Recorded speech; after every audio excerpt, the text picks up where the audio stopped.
There are no words to describe emotionally on a national level, on a personal level of every single person in the country, how touched we are and how truly emotional we are to have those girls, young girls, basically back reunited with their families after being in captivity for over 470 days with an illegal and designated terrorist organization. It's quite astounding. We're all completely emotional and touched. So we're going to see those young women reunited with their families. We're also seeing scenes of Palestinian prisoners returning to Ramallah after being freed by the Israeli government. But we're not seeing Arbel Yehud today, and her name was on the list of people who are supposed to be freed. What do you make of that? So a couple of things that I want to mention. First of all, to note that whilst freeing the Israeli hostages, and we're talking about women, young women, there are hundreds and thousands of Gazan men with the weapons and some without weapons, but whistling and shouting and really surrounding those Israeli women. And this is something that is completely and utterly inhumane, no matter what they had gone through throughout those 470 days to go through this ordeal of being almost touched. That's how close they are by so many men. There's not one woman in sight. Is something that the Hamas should be stopped by the international arena from doing. This is something that cannot be a norm. It cannot be accepted. This is absolutely, it's atrocious. That's something that I had to say first. But you've mentioned another girl, in fact, a civilian woman, Arbel Yehud, who is still kept captive despite the fact that in the agreement she was supposed to be released. And that's one point, not the first, but one point where the Hamas had not been true to their own agreement. And that's what they do. They play, they do psychological warfare. That's their trend.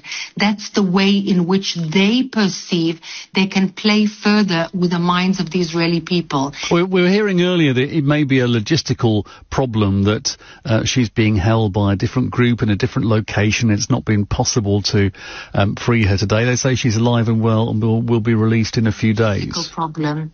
There's absolutely no logistical problem.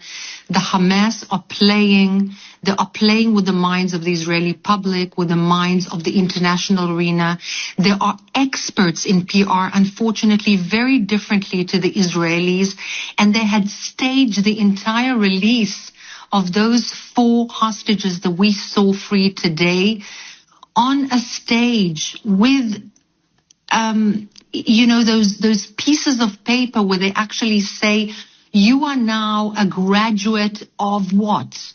Of atrocious, inhumane, heinous crimes committed by a designated terrorist organization. It's unreal. And they have the Red Cross inside this debacle, inside these theatrics. This is the designated terrorists with whom we are, in fact, having to deal with. And there's no technical issue. Okay, what about Israel's decision not to honour its part of the deal to allow Palestinian civilians back to northern Gaza, at least for now? So I'm very glad that you asked about this question.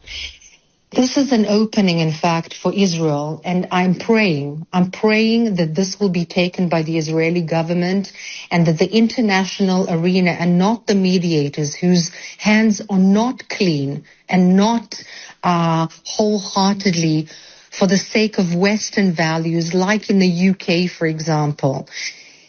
The international arena should make sure that the very thing that the Hamas wants, which is exactly what you just said, the passing of Gazan civilians into the northern part of the Gaza Strip. Let me just explain what that means. That means hundreds of thousands of people will cross to the very closest point in the Gaza Strip that is closest to the Israeli villages that were already attacked on October 7th. That is the most wanted asset and aspect of the agreement for the Hamas. Why? Because they want to embed themselves in civilian population again. I remind you, they have nowhere to go to. Their houses have been completely destroyed. But still, they want the people to go into that area closest to the Israeli area. Closest. Why? To embed themselves amidst the civilian population and rebuild. They even say that in Arabic, they are very not shy in order to rebuild their strength and to do October 7th over again. This is the only leverage left for the Israeli IDF in order to get the rest of our hostages.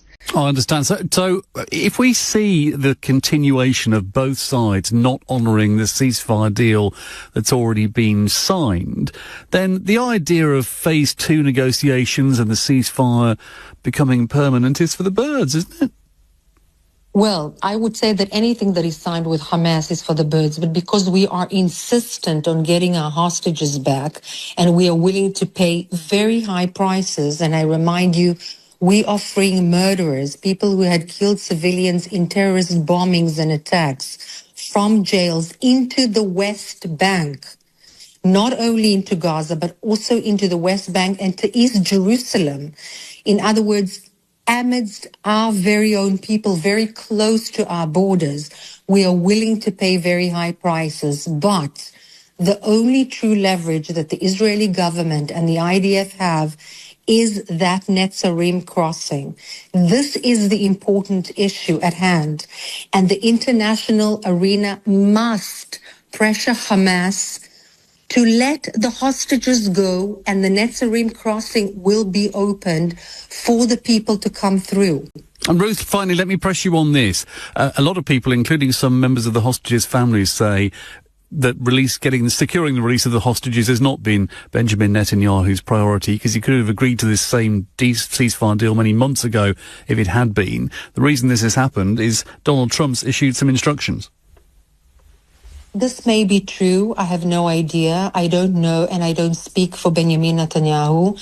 I don't speak for Donald Trump either. I can't say that he has a lot of leverage over the Netanyahu government, but I think that one thing should be clear.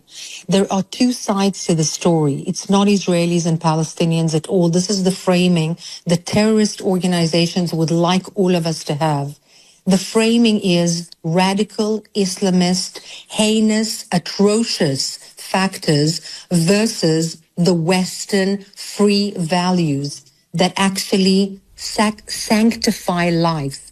These are the framings that are the correct ones, and hence I call onto the international arena, UK, US, people who value life and freedom, to pressure the Hamas to release illegally held hostages for over 470 days. It's regardless of Netanyahu or not Netanyahu.